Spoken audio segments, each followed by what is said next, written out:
زمین بولتی بھی ہے، سنتی بھی ہے، خوشی غمی کو بھی محسوس کرتی ہے۔ نبی کریم صلی اللہ علیہ وسلم نے فرمایا، جب عورتیں یہ 3 گناہ شوق سے کرتی ہیں تو زمین روتی ہے۔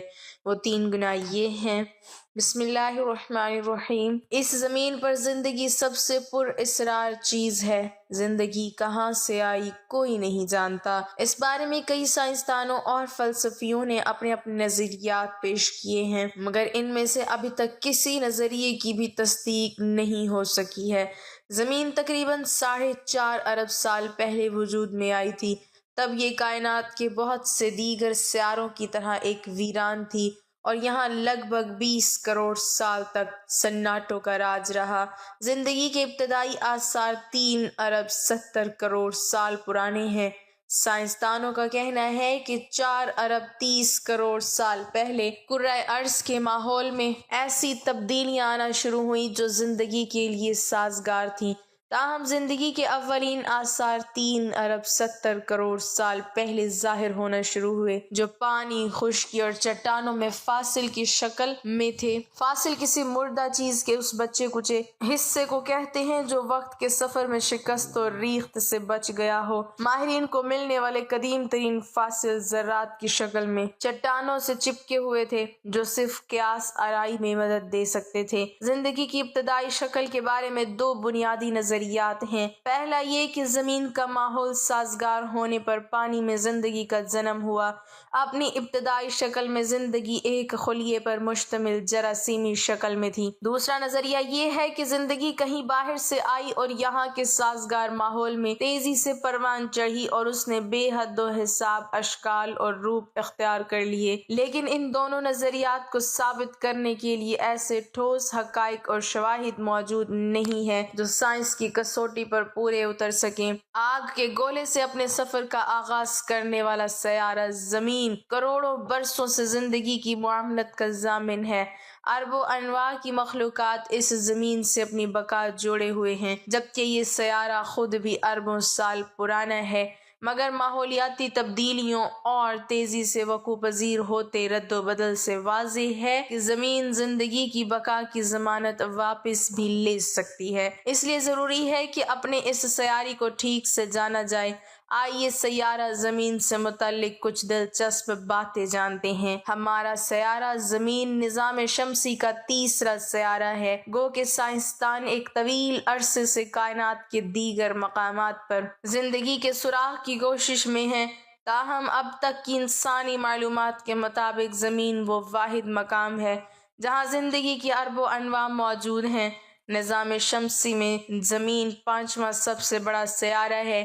اس سے بڑے تمام سیارے یعنی مشتری، زحل، یورینس اور نیپچون گیس سے بنے ہیں۔ باقی سیارے عطارد، زہرہ، زمین اور مریخ چٹانی ہیں، اور زمین نظام شمسی کے تمام چٹانی سیاروں میں سے سب سے بڑا ہے۔ زمین کا مجموعی قطر قریب 13,000 کلومیٹر ہے، اور اس کے گول ہونے کی وجہ اس کی کشش ثقل ہے جو ہر شے کو مرکزی نقطے کی جانب کھینچ رہی ہے۔ تاہم گھومنے کی وجہ سے زمین ایکویٹر کے قریب پھولی ہوئی اور کپتین پر دبی ہوئی ہے۔ اس لیے زمین کی اصل شکل بیان کرنا ہو تو سمجھیے وہ ہوگی بیضوی۔ ہمارا سیارہ کئی وجوہ کی بنا پر بے حد انوکھا ہے۔ اس سیارے کی 2 اہم شناختیں ہیں: پانی اور آکسیجن۔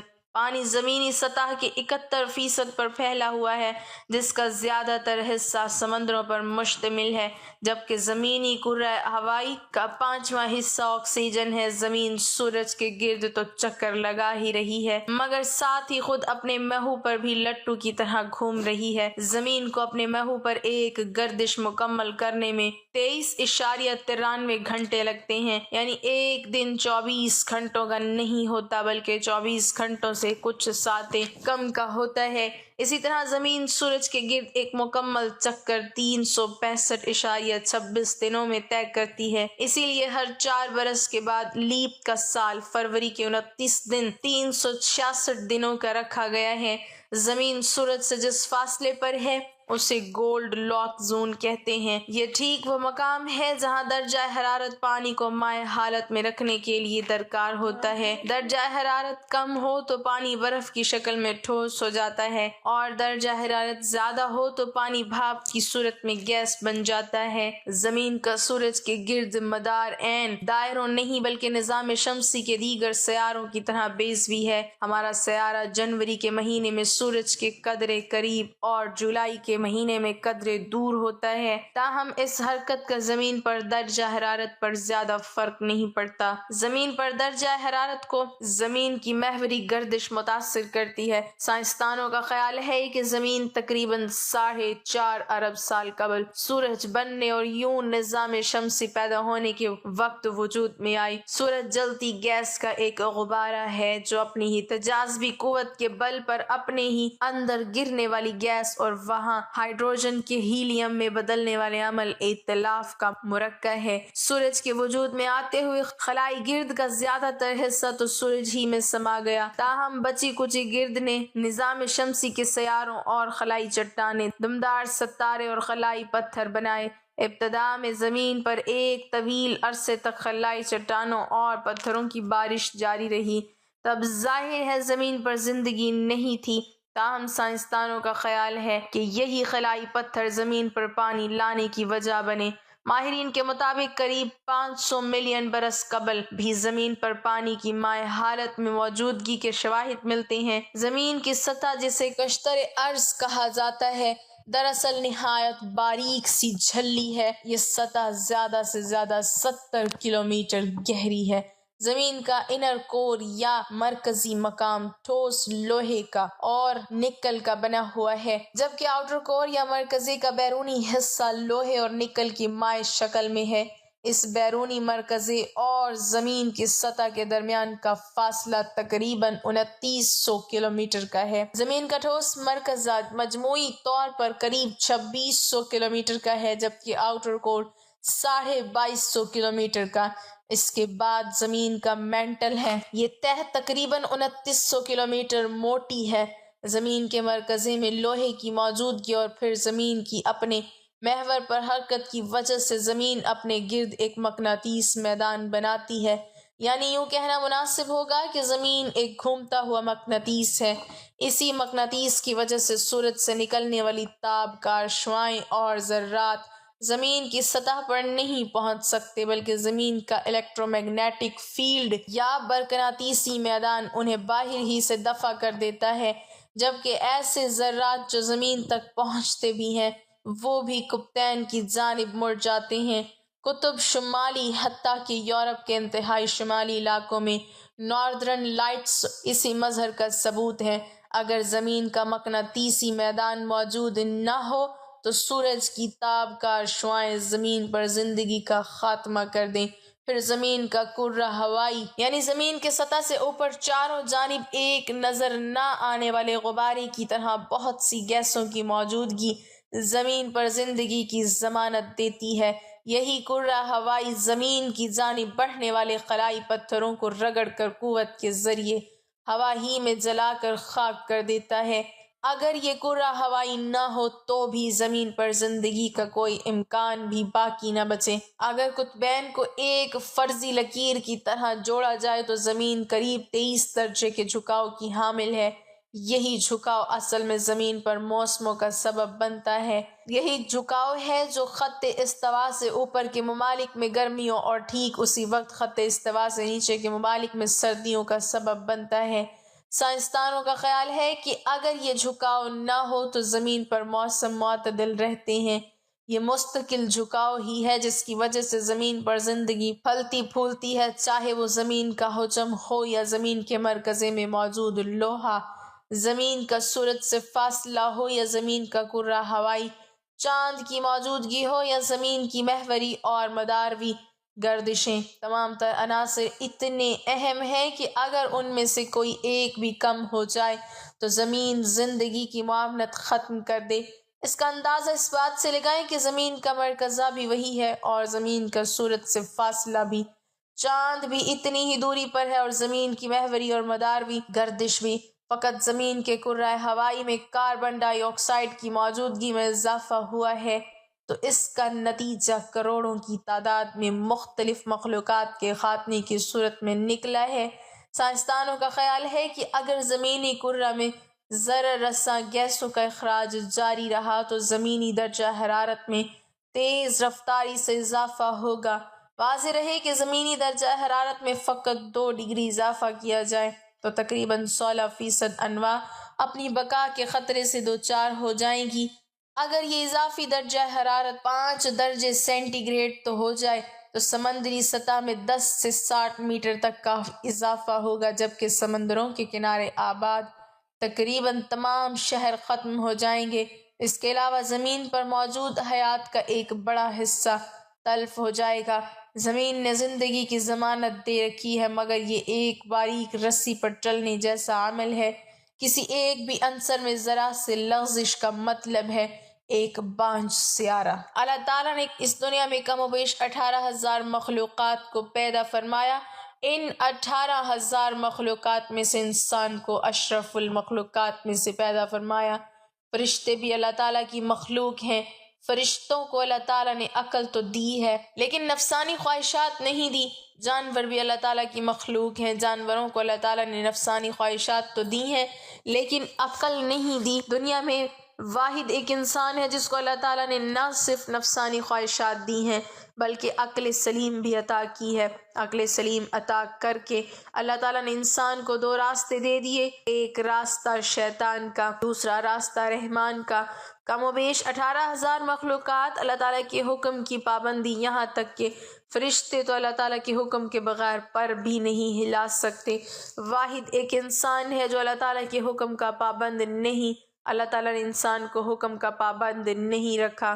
2 راستے دے دیے، ایک راستہ جنت کا، دوسرا راستہ جہنم کا، ایک راستہ شیطان کا، دوسرا راستہ رحمان کا۔ اللہ تعالیٰ نے انسان کو جتنی عظمت دی، انسان کو جتنا مقام دیا، کسی بھی مخلوق کو اتنا مقام نہیں دیا۔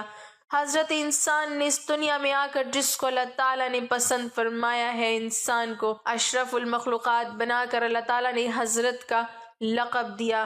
جس انسان کو اللہ پاک نے حضرت بنایا، اس حضرت نے اس دنیا میں آ کر جو کارنامے سر انجام دیے، کسی مخلوق نے بھی وہ کارنامے سر انجام نہیں دیے۔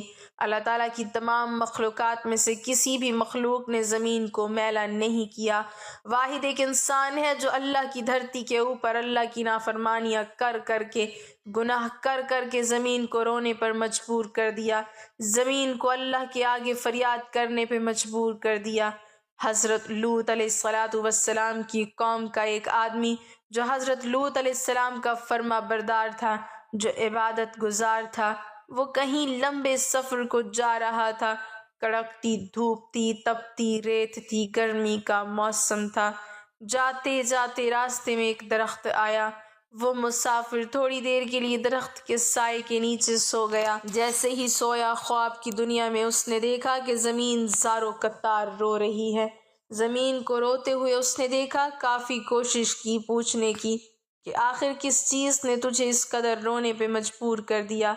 زمین نے کہا کہ تو اپنے رہبر سے جا کے پوچھ لینا، مطلب کہ اپنے نبی سے جا کے پوچھ لینا، حضرت لوط علیہ السلام سے جا کے پوچھ لینا کہ میں اتنی زار و قطار کیوں رو رہی ہوں۔ وہ شخص الٹے پاؤں حضرت لوط علیہ السلام کے پاس گیا، عرض گزار ہوا کہ میں نے خواب میں زمین کو روتے ہوئے دیکھا، زمین کو تڑپتے ہوئے دیکھا، زمین کو اللہ کے آگے فریاد کرتے ہوئے دیکھا۔ میں وجہ پوچھنا چاہتا ہوں کہ آخر زمین کیوں رو رہی تھی۔ یہ سنتے ہی حضرت لوط علیہ السلام کی آنکھیں چھم چھم برسنے لگیں۔ آپ علیہ السلام رو کر کہنے لگے کہ میری قوم کے گناہوں نے اللہ کی پاک زمین کو ناپاک کر دیا، میری قوم کے گناہوں نے اللہ کی زمین کو رونے پر مجبور کر دیا، اللہ کے آگے فریاد کرنے پر مجبور کر دیا۔ میری قوم کا ہر ایک انسان زنا کی دلدل میں پھنسا ہوا ہے، میری قوم کا ہر ایک دکھنے والا شخص زنا جیسے کبیرہ گناہ میں مبتلا ہے۔ جب ایک گناہ کے اوپر دوسرا گناہ، دوسرے گناہ کے اوپر تیسرا گناہ اس دھرتی کے اوپر ہوتا ہے، تو زمین رو کر اللہ سے فریاد کرتی ہے، کہتی ہے کہ اے میرے مالک، تیری مخلوق کو کیا ہو گیا جو حضرت انسان بن کر اس دنیا میں آئے تھے اور کیڑوں سے بھی بدتر نکلی۔ انہوں نے نافرمانیاں کر کر کے تیری پاک زمین کو میلا کر دیا۔ حضرت شیخ عبد القادر جیلانی رحمۃ اللہ علیہ فرماتے ہیں، لوگوں کیا تم جانتے ہو زمین کب روتی ہے؟ زمین تب روتی ہے جب تمہارے گھر کی عورتیں 3 گناہ کرتی ہیں۔ تمہارے گھر کی عورتوں کے 3 گناہ زمین کو رونے پہ مجبور کر دیتے ہیں۔ پوچھا گیا، حضرت وہ 3 خطرناک گناہ کون سے ہیں؟ فرمانے لگے، پہلا گناہ جو زمین کو رونے پہ مجبور کر دیتا ہے وہ زنا کرنا۔ جب ایک مرد ایک عورت دونوں مل کر بدکاری کرتے ہیں، زنا کرتے ہیں، زنا کرنے کے بعد جب عورت غسل کرتی ہے، پانی اس کے سر سے گزرتا ہوا جسم کے ایک ایک بال کو چھوتا ہوا پیروں سے نیچے زمین پر جاتا ہے، تو اس وقت زمین رو کر کہتی ہے، چیخ کر کہتی ہے، میرے مالک، تیرے بندوں کو کیا ہو گیا؟ تو نے انہیں حضرت انسان بنا کر دنیا میں بھیجا تھا، یہ نادان تو کیڑوں سے بھی بدتر نکلے۔ فرمایا، گٹر میں پلنے والے کیڑے میں اتنی بدبو نہیں ہوتی جتنی بدبو زمین کو زانیہ عورت اور زانی مرد کے اندر سے آتی ہے۔ جب زانیہ عورت زانی مرد غسل کر رہے ہوتے ہیں، اس وقت ان کے جسم کا ایک ایک بال ان پر لعنت کر رہا ہوتا ہے، ان کے ہاتھ ان پر لعنت کر رہے ہوتے ہیں، ہاتھوں کی انگلیاں، ان کی زبان، ان کے جسم کا ایک ایک بال ان پر لعنت کر رہا ہوتا ہے۔ ایک روایت میں ہے کہ شب معراج میں رسول اللہ صلی اللہ علیہ وسلم کا ایسی قوم پر گزر ہوا جن کے سامنے ایک ہانڈی میں پکا ہوا گوشت اور ایک ہانڈی میں کچا اور سڑا ہوا گوشت رکھا ہے۔ یہ لوگ سڑا ہوا گوشت کھا رہے ہیں اور پکا ہوا گوشت نہیں کھاتے۔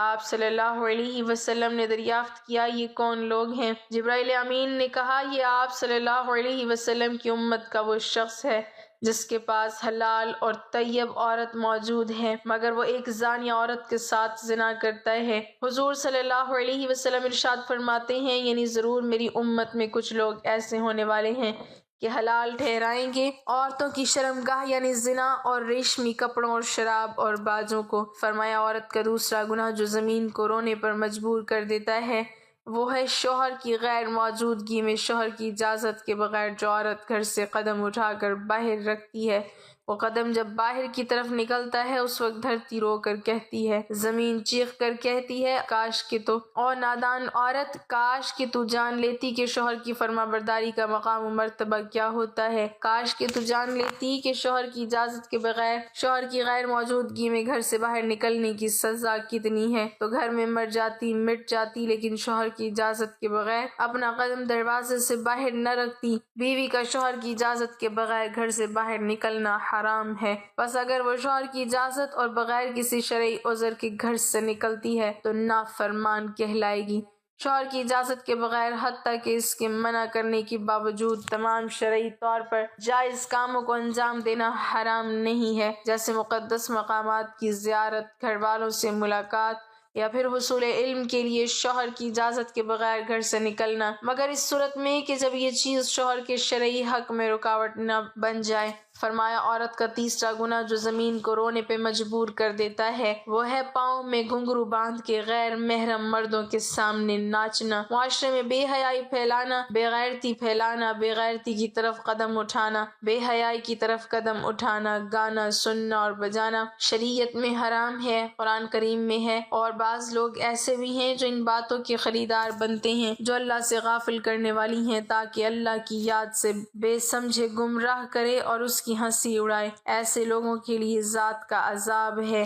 حضرت جابر رضی اللہ تعالیٰ عنہ سے روایت ہے کہ رسول اللہ صلی اللہ علیہ وسلم نے ارشاد فرمایا، ناچ گانا دل میں منافقت کو اس طرح پیدا کرتا ہے جیسے پانی کھیتی کو اگاتا ہے۔